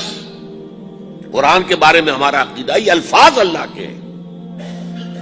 ایک ہوتا ہے وحی، لیکن اس وحی میں لفظ جو ہے وحی کا نہیں ہوتا، بلکہ وہ انسپیریشن کہلاتی ہے. کوئی بات آپ کے ذہن میں ڈال دی گئی، آپ نے اپنے الفاظ میں اس کو ادا کیا. تو یہ سمجھتے ہیں کہ وحی جو ہے یہ ہمیشہ وحی باللفظ وربل نہیں ہوتی. یہ عیسائیوں کا عقیدہ ہے. اور وہ عقیدہ کیوں بنایا ہے؟ اب ایک بات سے بات نکل رہی ہے. انجیلیں 100 سے زیادہ تھیں، اب بھی کم سے کم 4 کو کینونیکل کہتے ہیں. تو ان چاروں میں اختلاف ہے تو کون سی انجیل ہے؟ میں جب پڑھتا تھا میڈیکل کالج میں تو میں نے منٹگومری میں ایک بہت بڑا ان کا مشن ہے، تو وہاں پادری صاحب سے مسٹر وائٹ جا کے میں نے کہا کہ which one of these is Bible. جواب آپ سنیے، ذہانت کا شاہکار ہے. none of them is Bible. Bible is in them. ان میں سے کوئی بائبل نہیں ہے، بائبل ان کے اندر ہے. یعنی جو مفہوم عیسیٰ کو وہ خدا سمجھتے ہیں اور ان کو اپوسلز کہتے ہیں، یہ نبی تھے، حضرت عیسیٰ کے رسول تھے. یہ متی ہوں یا جون ہوں، جو بھی ہے اپوسلز ہیں. تو جو حضرت عیسیٰ نے ان سے کہا وحی کی انہوں نے اپنے الفاظ میں اس کو ادا کیا ہے، لہذا علیحدہ علیحدہ ہو جائے گا وہ اپنا، جیسا کہ احادیث کے اندر ہے۔ تو اقبال سے کہا کہ ڈاکٹر اقبال، میں نے سنا کہ آپ بھی وربل ریولیشن کے قائل ہیں۔ کہ بالکل، اور مجھے تو ذاتی تجربہ ہے، مجھ پر جو شعر اترتا ہے وہ الفاظ میں ڈھلا ہوا ہوتا ہے، میں تبدیلی کرنا چاہوں تو نہیں کر سکتا۔ چپ ہو گیا یوں ہی، اب آگے کیا بولے گا یوں ہی۔ تو بہرحال اقبال کا یہ شعر جو ہے رات کے اقبال کا شعر ہے، یہ اس اقبال کا جس کو الہام ہوتا تھا۔ خضر وقت از خلوت دشت حجاز آید برو، کارواں زنی وادی دور و دراز آید برو۔ اب میں نے اب تک تو یہ ڈسکس کیا ہے قرآن، حدیث، سنت اور ایک ترجمان القرآن کے حوالے سے۔ اب آئیے عالمی حالات کے حوالے سے دیکھیں۔ عالمی حالات سے بھی معلوم ہوتا ہے کہ ایک عالمی ریاست تقدیر مبرم ہے۔ زمانہ تیزی کے ساتھ ادھر جا رہا ہے، جبکہ پوری دنیا کی ایک ریاست ہوگی، بلکہ بہت پہلے سے اس کا تقاضا پیدا ہو چکا ہے۔ دنیا اتنی چھوٹی ہو گئی ہے، آج آپ اسے کہتے ہیں گلوبل ولیج۔ یہ تو گاؤں کے مانند ہے، اب کوئی فاصلہ نہیں رہا۔ امریکہ میں تاج پوشی ہو رہی ہے بش صاحب کی، اور کا منظر ہم بیٹھے دیکھ رہے ہیں، سارا کا سارا 12,000 میل دور بیٹھے ہوئے دیکھ رہے ہیں۔ دنیا کیا ہے؟ یہ تو ایک گاؤں ہے، ایک شہر ہے۔ اور ایک عالمی ریاست اگر قائم نہیں ہوتی تو دنیا میں کبھی امن قائم نہیں ہو سکتا۔ لہذا دنیا میں امن کے لیے ایک عالمی ریاست ضروری ہے، اور اسی کے پہلے قدم کے طور پر وہ لیگ آف نیشنز جو ہے قائم کی گئی تھی۔ کوئی تو ادارہ ایسا ہونا چاہیے جہاں دنیا کے سارے ممالک کے نمائندے بیٹھیں، سوچیں، غور کریں، فیصلے کریں۔ اگرچہ وہ جو بے ایمانیاں دلوں میں تھیں، جو بدنیتیں دلوں میں تھیں، انہوں نے ناکام کر دیا اس کو، لہذا وہ مر گئی، ختم ہو گئی۔ ہاں، جنم دے گئی اسرائیل کو، اس کے وطن سے اسرائیل نے جنم لیا۔ اسرائیل نے نہیں، بالفور ڈکلریشن نے، کہ یہودیوں کو فلسطین میں آباد ہونے کی اجازت ہے۔ اچھا، جب وہ ختم ہو گئی تو تقاضا موجود تھا، کوئی ادارہ ایسا ہونا چاہیے، بھئی بیٹھے سب کے سب وہاں فیصلے کریں، ورنہ تو دو برتن کھڑک جائیں گے تو اس کے بعد وہ عالمی جو ہے ایک کنفرنٹیشن ہو سکتی ہے۔ تب یہ پھر دوبارہ یونائٹڈ نیشنز آرگنائزیشن بنی، اور اب وہ بھی دم توڑ رہی ہے، بیچاری کئی روز سے دم توڑ رہی ہے، اس لیے کہ عراق وار کے ضمن میں ایک پیسہ بھر بھی وقت نہیں دی بش نے یو این او کی حمایت یا مخالفت کو۔ کیا رہ گیا اس کا وجود؟ بس ایک کلب ہے، آؤ بیٹھے گفتگو کرو، اللہ اللہ خیر صلی اللہ۔ جتنے ریزولوشن یو این او نے پاس کیے جنرل اسمبلی نے اسرائیل کے خلاف، سب کو ویٹو کیا ہے امریکہ نے۔ تو فائدہ کیا ہوا بھائی؟ جنرل اسمبلی کا فیصلہ کشمیر کے بارے میں موجود ہے 55 سال سے، اس پر عمل درآمد نہیں ہو سکتا۔ تو وہ در حقیقت جب عدل انسان کے اندر نہ ہو، اللہ پر ایمان اور یقین نہ ہو، آخرت کے محاسبے کا احساس نہ ہو، تو کوئی بھی آپ ادارہ بنا لیں، فیل ہو جائے گا۔ ایک زمانے میں، وہ بھی میرے زمانہ طالب علمی کا ہے، جمعیت طلبہ والے جو ہے کراچی سے نکالا کرتے تھے اسٹوڈنٹس وائس، ایک انگریزی ہفت روزہ، اس میں لکھا تھا یو این او کا مطلب ہے یونائٹڈ نیشنز آرگنائزیشن نہیں، انٹائڈ نیشنز آرگنائزیشن، جو بندھی ہوئی نہیں ہے آپس میں۔ یہ نیشنز جو ہیں ان کا کوئی آپس میں تعلق نہیں ہے، ان کی آرگنائزیشن ہے، انٹائڈ، یونائٹڈ کی بجائے۔ اور آج اس کا منظر سامنے آ چکا ہے، لیکن تقدیر مبرم ہے۔ The march of history cannot be stopped۔ چاہے نیو ورلڈ آرڈر آئے، چاہے جسٹ ورلڈ آرڈر آئے، آئے گا ورلڈ آرڈر، جس میں کوئی شک نہیں ہے۔ گلوبلائزیشن ہو رہی ہے، ٹرپس کا معاہدہ ہو رہا ہے، یہ سارا جو ہے کدھر ہم سفر کر رہے ہیں، کدھر جا رہے ہیں؟ Towards a world state. اس عالمی ریاست کے قائم ہونے میں کمپیٹیٹرز کون کون ہیں؟ کون اپنا نظام قائم کرنا چاہتا ہے؟ اس کے لیے اقبال کے دو شعر. دنیا کو ہے پھر مارکہ روح و بدن پیش. مارکہ روح و بدن، روحانیت اور میٹیریلزم. دنیا کو ہے پھر مارکہ روح و بدن پیش.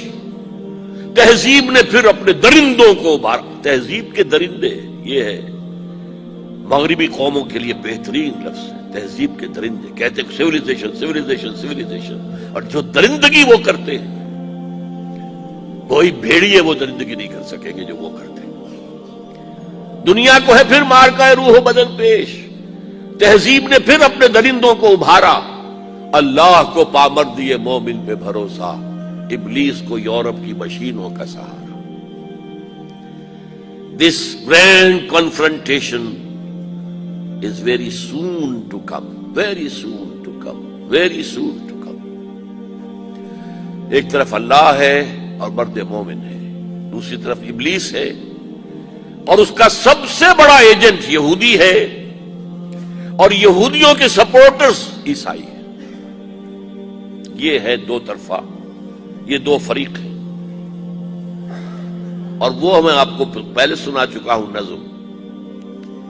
ابلیس نے کہا تھا مجھے نہ جمہوریت کا کوئی خطرہ ہے، نہ کوئی فاشزم سے خطرہ ہے، نہ کوئی اشتراکیت سے خطرہ ہے اگر کوئی خطر مجھ کو تو اس امت سے ہے جس کی خاکستر میں ہے اب تک شرار عرض.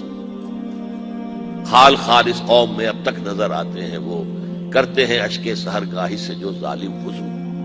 وہی خطرہ ہے جس کا ذکر کیا جب یو ایس ایس آر ختم ہو گئی، جس کے لیے نیٹو بنایا گیا تھا، جس کے لیے سیٹو بنایا گیا تھا، جس کے لیے سینٹو بنایا گیا تھا to contain U S S are.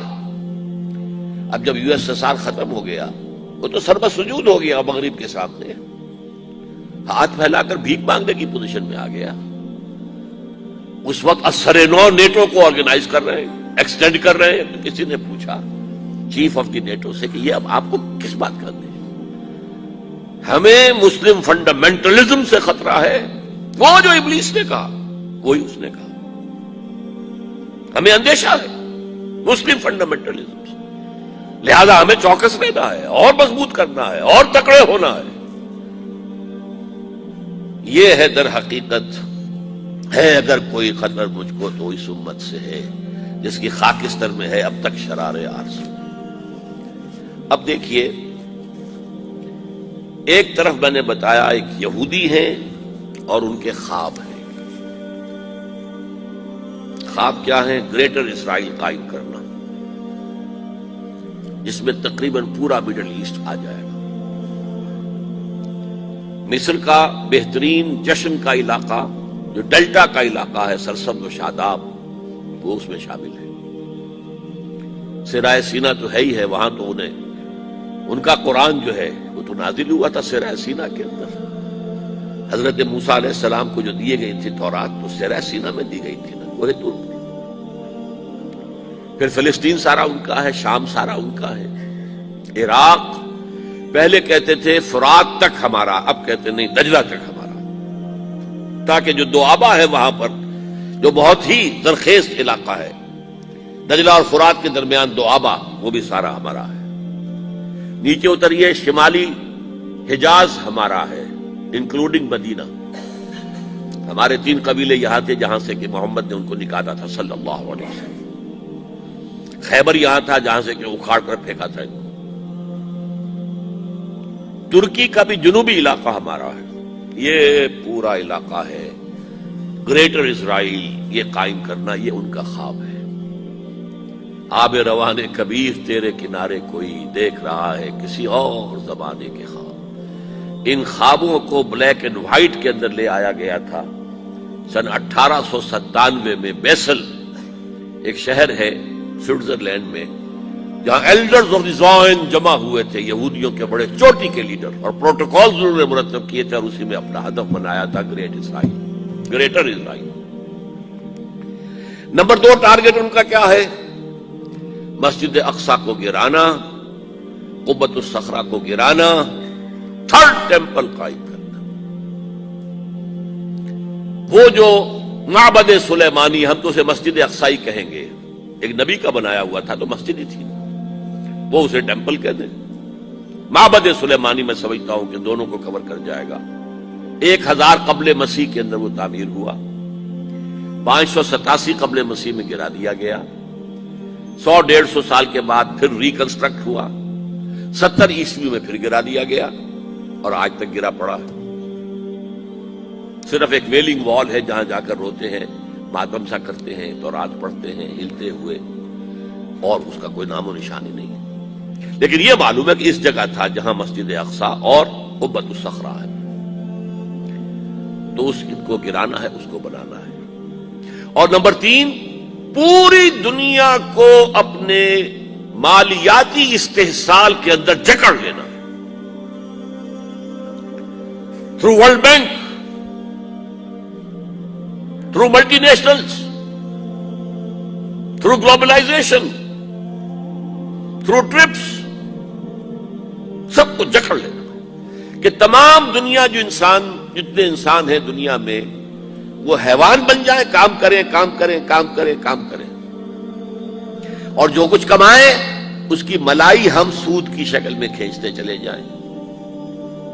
چھاچھ ان کے لیے چھوڑ دیں تاکہ پئیں، تاکہ اگلے دن بھی کام کر سکیں. یہ ان کا فلسفہ ہے، تالمود میں لکھا ہوا ہے کہ در حقیقت انسان تو صرف ہم ہیں، باقی جتنے انسان ہیں، جنٹائلز بھی کہتے ہیں ان کو، گوئمز بھی کہتے ہیں ان کو، یہ انسان نما حیوان ہیں، یہ حیوان ہیں، انسان نہیں ہے. شکلیں انسانوں کی سی ہیں، اور جیسے کہ حیوانات کو استعمال کرنا انسان کا حق ہے. بیل کو ہل کے اندر جوتتا تھا کہ نہیں؟ اب ٹریکٹر آ گئے تو دوسری بات ہے. گھوڑے کو تانگے میں جوتتا تھا کہ نہیں؟ اب ٹیکسیاں چل رہی ہیں، ٹھیک ہے، لیکن کہیں کہیں تو تانگے ہی چل رہے ہیں، کہیں تو انسان بھی جتے ہوئے ہیں. خیر، ہندوستان میں تو وہ سائیکل رکشہ چل رہا ہے ابھی تک. بہرحال ظاہر بات ہے کہ جس طرح تم نے ان حیوانوں کو استعمال کیا، ہمارا حق ہے تمہیں استعمال کرنا. البتہ جیسے تم تانگے کے اندر جس گھوڑے کو جوڑتے ہو، شام کو جو کما کر لاتے ہو، اس میں سے تھوڑا حصہ اسے بھی دیتے ہو نا. کوئی دانا نہیں ڈالو گے، کوئی چارہ نہیں ڈالو گے تو اگلے روز کیسے کام کرے گا؟ اسی طرح ہم بھی تمہیں بنا دیں گے حیوان، اور تم کام کرو گے کام کرو گے کام کرو گے. جو کچھ بنے گا، جو پروڈکشن ہوگی، اس میں سے کچھ حصہ تمہارے لیے چھوڑ دیں گے، ملائی اور مکھن ہم کھینچ لیں گے. کیا ضرورت ہے جا کر حکومت کریں؟ جہاں بھی حکومت کریں گے وہ تمہیں ماریں گے، تم انہیں مارو گے، کیا فائدہ؟ کھینچ لو. یہ 3 خواب ہیں یہود کے، اور اب یہودیوں کے اعلی کار ہیں اس وقت عیسائی. عیسائیوں میں سے بالخصوص پروٹیسٹنٹس.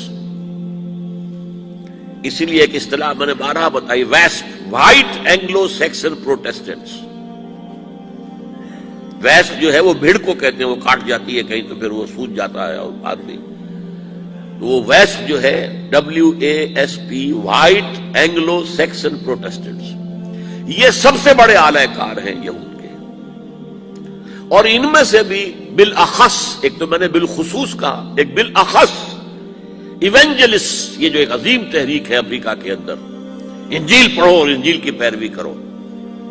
اور انجیل جو ہے اس کا تو بیشتر حصہ تو یہودیوں سے متعلق ہے، تو بڑا چھوٹا سا حصہ ہے نیو ٹیسٹمنٹ کا، تو لہذا وہ یہودیوں کی اب بالادستی اور یہودیوں کی عزت اور یہودیوں کا مقام ان کے دلوں کے اندر دوبارہ پیدا ہو گیا.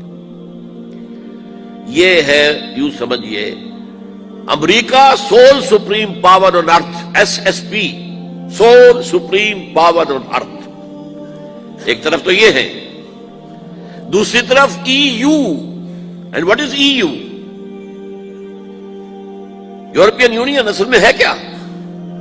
Revival of the old Holy Roman Empire. یہ ہے کہ جو کیتھولکس ہیں، ان کا خواب یہ ہے کہ ہم ایک کیتھولک ریاست قائم کریں فلسطین کے اندر. ہمارا عیسیٰ یہاں پیدا ہوا، یہاں پلا بڑھا، یہاں پر اس نے وعظ کہے، یہیں پر اسے سولی دی گئی، ہمارا علاقہ ہے یہ تو. یہودی تو کہیں بہت پرانے دور کے باتیں کر رہے ہیں. موسٹ ریسنٹ تو ہمارا معاملہ ہے, علاقہ ہمارا ہے. یہ ان کی آپس کی کنٹروورسی ہے, کیتھولکس کی اور پروٹیسٹنٹس کی. دی فائنل کروسیڈ, آخری کروسیڈ اب دوبارہ آئے گا. پہلا آیا تھا, پہلا 1000 سال ختم ہوا, سیکنڈ ملینیم شروع ہوا تو کروسیڈز ہوئے تھے. اب سیکنڈ ملینیم ختم ہوا ہے, تھرڈ ملینیم شروع ہوا ہے, تو اب فائنل کروسیڈ کی بات آ رہی ہے.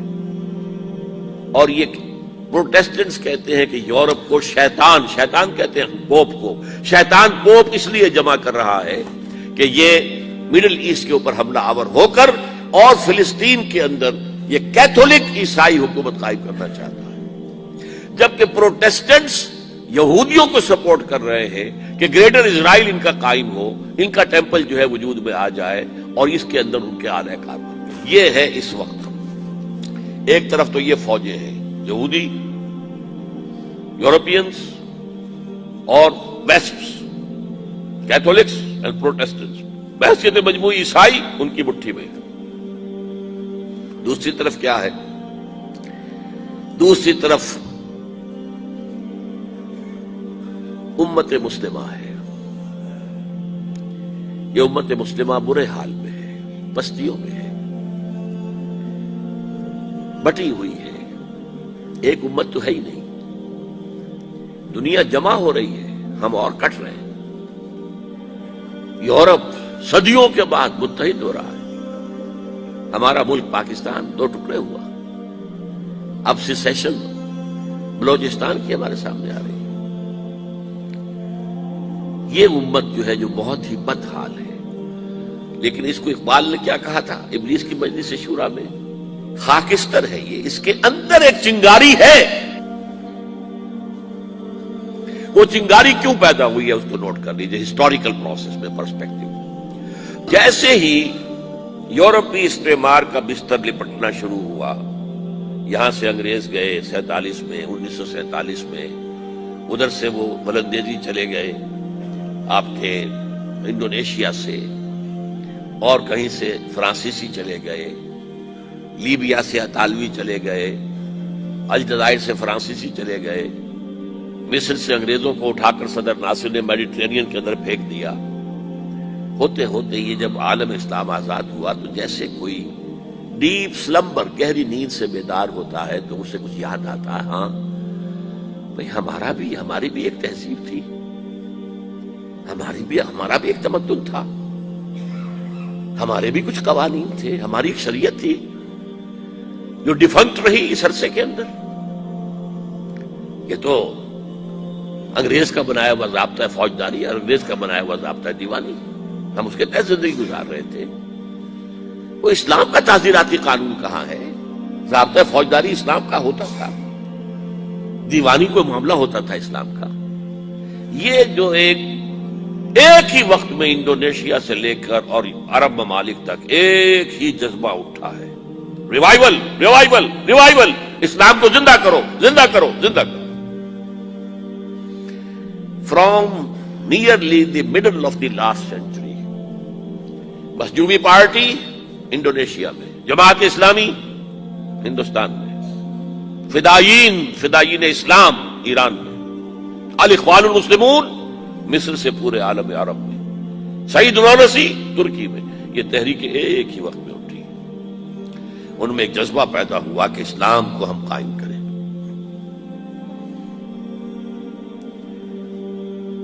ان تہذیبوں نے, ان تحریکوں نے ایک چیز تو بہت عام کر دی ہے, اللہ کا شکر ہے, بہت عام کر دی. وہ تصور اب چلا گیا. اب کچھ لوگ جو ہیں بہت ہی دقیانوسی لوگ لے کر بیٹھے ہوئے ہیں اس تصور کو, لیکن جو بھی ذرا بیدار ہے اس کے اندر تھوڑی سی بھی اندر ایلومینیشن آ گئی ہے, وہ جانتا ہے اسلام صرف مذہب نہیں, دین ہے, مکمل نظام زندگی ہے, اور دین اپنا غلبہ چاہتا ہے. دین ہوتا ہی اس وقت ہے جب غالب ہو. جب غالب نہیں ہے, مغلوب ہو گیا تو وہ مذہب رہ جائے گا. اس میرے فارمولے کو اچھی طرح سمجھ لیجئے. انگریز آیا، دین اب انگریز کا ہو گیا، قانون اس کا ہوگا، اپنا قانون اپنے گھر میں رکھو، ہاں نمازیں پڑھو، روزے رکھو، ہمیں کوئی اعتراض نہیں۔ مذہب اسلام we are ready to recognise, دین اسلام ختم۔ دیکھیے آج یہ چیز اپنے کلائمیکس کو پہنچ گئی ہے۔ آج سول سپریم پاور آن ارتھ امریکہ کہہ رہا ہے دین اسلام اسے ہم ختم کر کے رہیں گے، کچل کر رہیں گے۔ مذہب اسلام اسے ہم ایمبریس کرنے کو تیار ہیں۔ اور میں کہتا ہوں کہ جب وہ کہتا ہے کہ ہم اسلام کے دشمن نہیں ہیں تو جھوٹ نہیں کہتا، سچ کہتا۔ وہ کہہ سکتے ہیں دیکھو تم امریکہ آئے، تم نے ہمارے چرچ خریدے اور مسجدیں بنا لی، ڈڈ وی آبجیکٹ؟ ہم نے کوئی اعتراض کیا؟ یو پرچیز سینیگوگس، یہودیوں کی عبادت گاہیں، انہوں نے مسجد بنا لیا، ہم نے کبھی روکا؟ تم نے ہزار افرو امریکنز کو مسلمان بنا لیا، ہم نے اعتراض کیا؟ تم نمازیں پڑھتے ہو، ہم نے روکا؟ تم نے اسلامک سینٹرز بنائے، ہم نے روکا؟ اسلام مذہب کی حیثیت سے تم روزے رکھتے ہو تو اب ایک افطاری بھی تمہیں دینے کو تیار ہے۔ وائٹ ہاؤس میں ایک افطاری دیں گے، سیلیبریٹ کریں گے تمہارا منتھ آف فاسٹنگ۔ تمہارے عید اور بقرعید پر ہم یادگاری ٹکٹ ایشو کر دیں گے، کرتے ہیں ابھی۔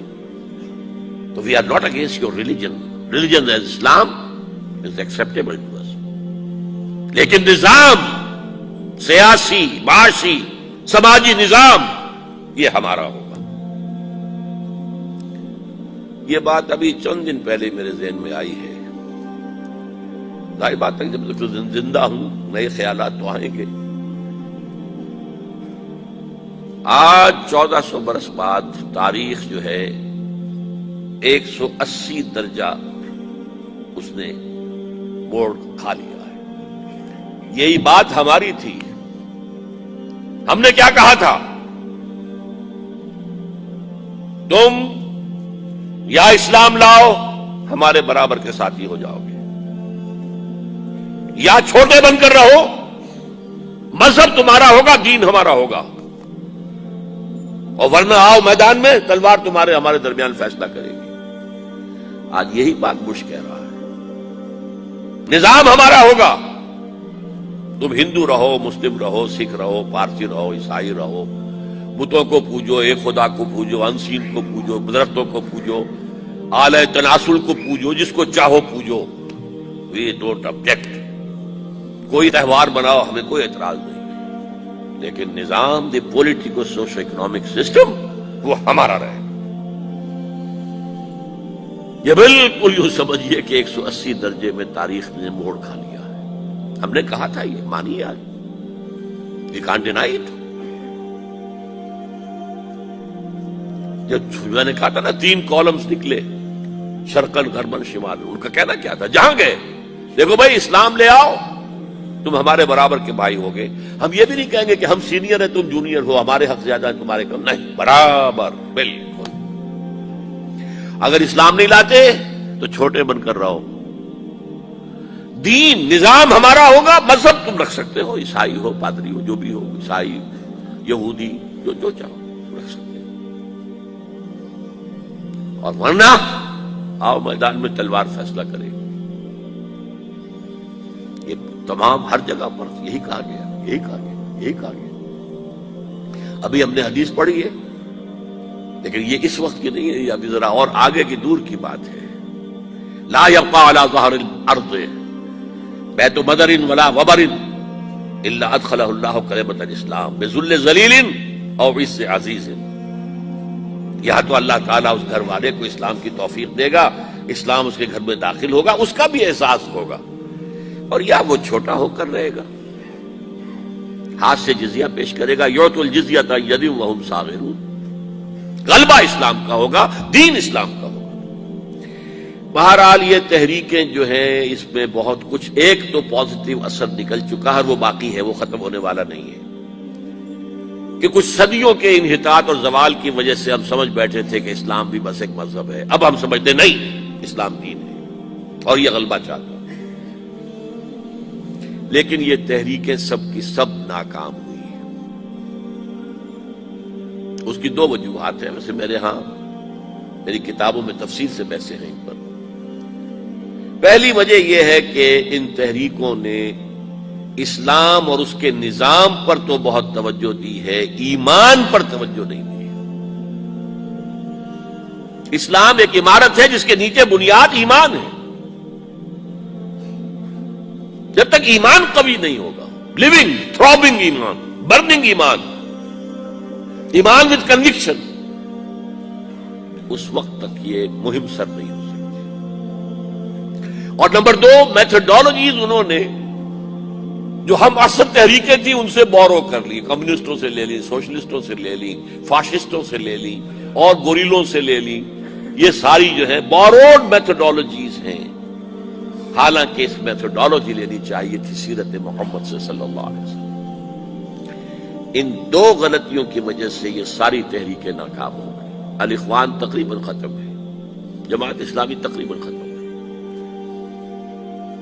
اور بھی تحریکیں، فدائین اسلام کا تو پھر کہیں ذکر ہی نہیں ملا، یہ تو بعد میں وہاں مجاہدین خلق وغیرہ پیدا ہوئے، لہذا یہ تحریکیں ناکام ہو چکی ہیں۔ اور اب ہونے والا کیا ہے اس کیفیت میں نے بتا دیا، ایک طرف وہ ہے، ایک طرف یہ ہے۔ اب جو ہونے والا ہے، نمبر ایک، فوری طور پر تیسری عالمگیر جنگ جو سر پر کھڑی ہوئی ہے، آرمگیڈون جسے وہ کہتے ہیں بائبل کی اصطلاح میں، اور الملحمۃ الکبری یا الملحمۃ العظمی یہ حدیث کے اندر کہا گیا ہے۔ متفق گردید رائے بو علی بارائے من، انجیل کے آخری کتاب ریولیشنز آف جان، اس میں آرمگیڈون، اگر ڈکشنری میں دیکھیں گے تو آپ کو معنی ملیں گے آرمگیڈون کے، a very big war which will be fought between the forces of evil and good before the end of this world۔ اور اسی کا ذکر حضور نے کیا، بہت بڑی جنگ ہوگی، بہت بڑی جنگ ہوگی، مڈل ایسٹ اس کا میدان بنے گا۔ اور اس جنگ کے اندر عربوں کا شدید نقصان ہوگا، شدید نقصان ہوگا، شدید نقصان، تہس نہس ہوگی۔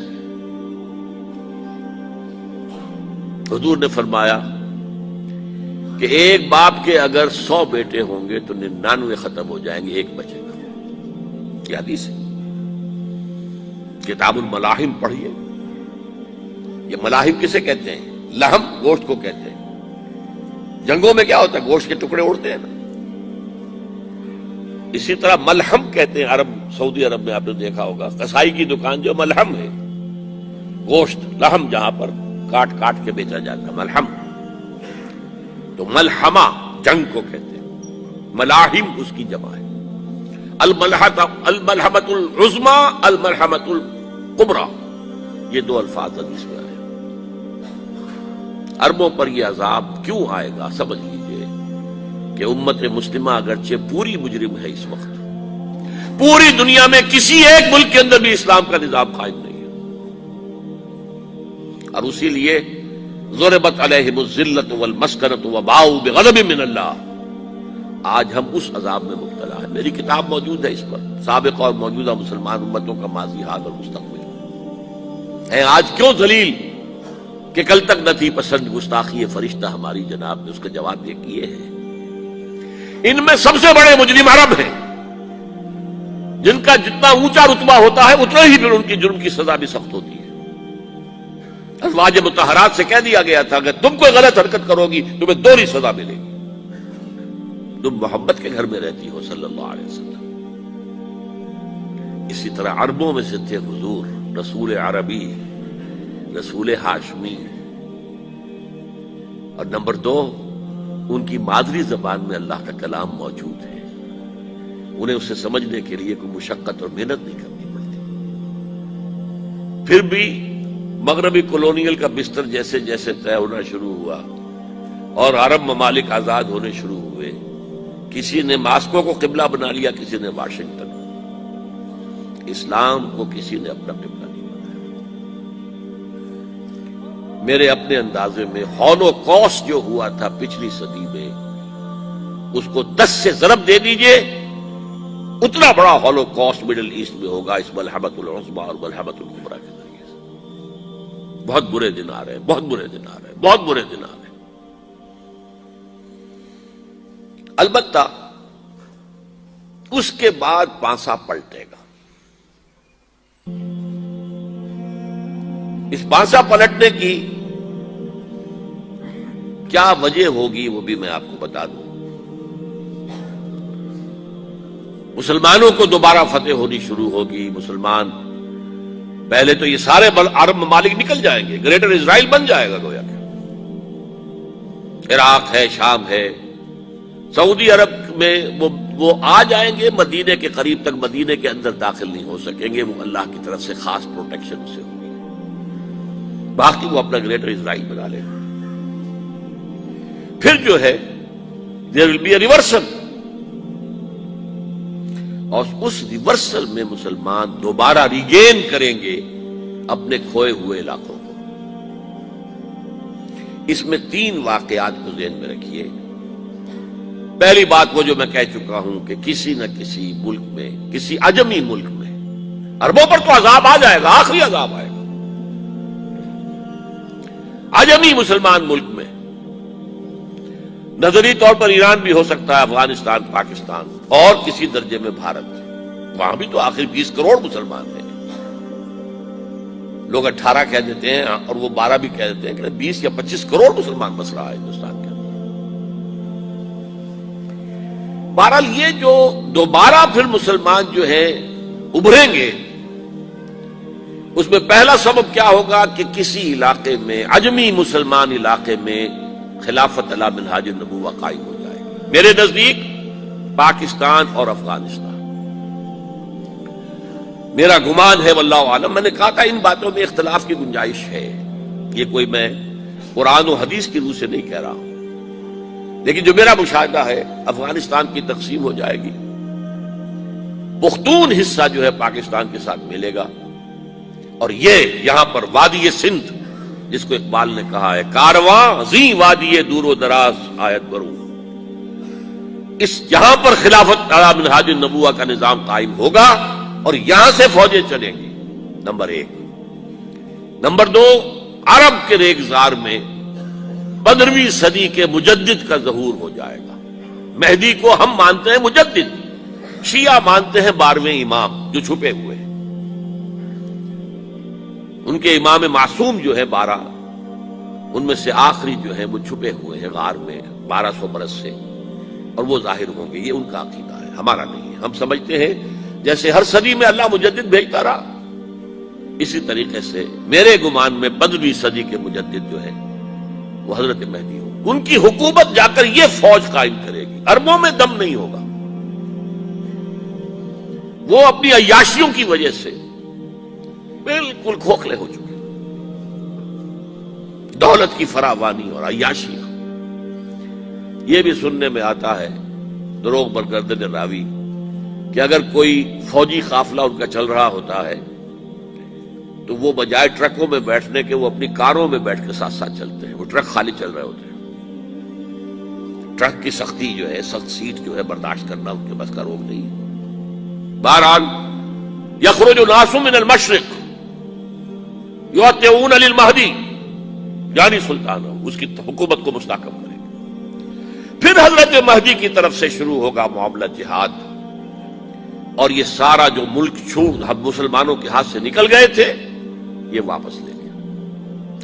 اس میں ایک کوسچن ہے جو میرے ذہن میں بہت عرصے سے تھا، جس کا کہ جواب اب مجھے سوچا ہے، واللہ عالم، یہ ساری باتیں میں کہہ رہا ہوں میرے گمان ہے۔ کیسے ہوگا کہ اتنی بڑی طاقت ایٹمک پاورز کے مقابلے میں مسلمان دوبارہ میدان میں آ کر اور جیتتے چلے جائیں؟ میرا گمان یہ ہے واللہ عالم، اس پورے معاملے کا سارا جو ہے ارینا جو ہے وہ ہے مڈل ایسٹ، یورپ، جس میں حدیث میں آیا ہے کہ رومی عیسائی 80 جھنڈوں تلے تم پر حملہ کریں گے اور ہر جھنڈے کے نیچے 12,000 فوج ہوگی، 10 لاکھ۔ اور مجھے حال ہی میں معلوم ہوا ہے کہ آج کل جو ایک ڈویژن ہوتا ہے وہ 12,000 کا ہوتا ہے، تو 80 ڈویژنز آرمی آئے گی. لیکن معلوم ایسا ہوتا ہے کہ روس، چائنا، جاپان اور میرے خیال میں انڈیا بھی یہ نیوٹرل رہیں گے. نمٹ لو آپس میں. تو ابراہیمی قوموں کا جھگڑا ہے نا کہ فلسطین کس کا ہے. مسلمان کہتے ہیں ہمارا ہے، یہودی کہتے ہیں ہمارا، عیسائی کہتے ہیں ہمارا ہے. تو نمٹ لو، سیٹل یور سکورز. لیکن کوئی ویپنز آف ماس ڈسٹرکشن استعمال نہ ہو. اگر وہ ہوئے تو پھر ہم میدان میں آ جائیں گے. میرا گمان یہ ہے کہ ویپنز آف ماس ڈسٹرکشن استعمال نہیں کر سکیں گی مغربی طاقتیں، اور پھر جنگ کے اندر مسلمانوں کے ساتھ جیتنا ان کے لیے ممکن نہیں ہے. جن کو موت عزیز ہے، منحصر مرنے پہ ہو جس کی امید، نا امیدی اس کی دیکھا چاہیے، اور وہ مرنے کو تیار نہیں ہے. وہ تو 40,000 فٹ کی بلندی سے ڈیزی کٹر پھینک سکتے ہیں، نیچے نہیں آئیں گے. اور جب نیچے کچھ اتنے تھے تو جو حشر کیا تھا، تو جو بات کہی تھی رمزفیلڈ نے، ویری ٹینیشیس فائٹرز. یہ افغان والے جو ہیں یہ تو چمٹ جانے والے ہیں، یہ ایسے جنگجو ہیں، ان سے جان چھڑانی مشکل ہے. جن کے لیے موت سب سے بڑی کامیابی ہے. شہادت مطلوب و مقصود مومن، نہ مال غنیمت نہ کشور کشائی. مسلمانوں کا مقابلہ کر سکیں. یہ ہے میرا گمان، واللہ اعلم.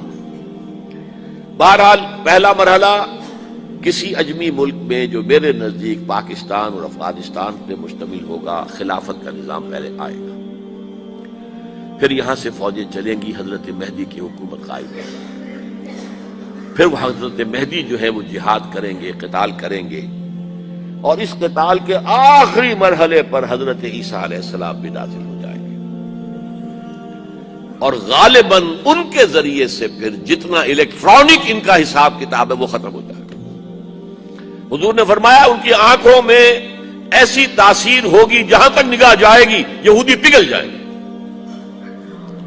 کوئی بہت بڑا لیزر ہوگا، اور ظاہر بات ہے کہ ان کے یہ ہتھیار جو ہے ان کا مقابلہ تو مسلمان نہیں کر سکتے.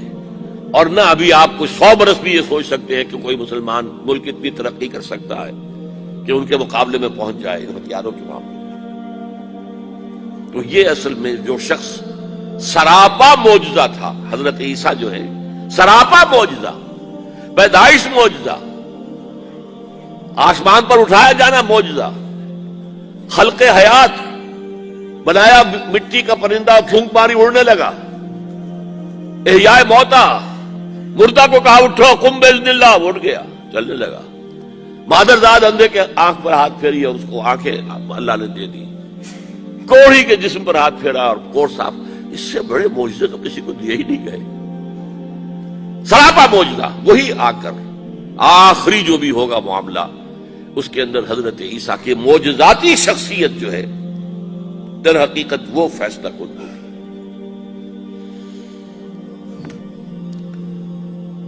میرے نزدیک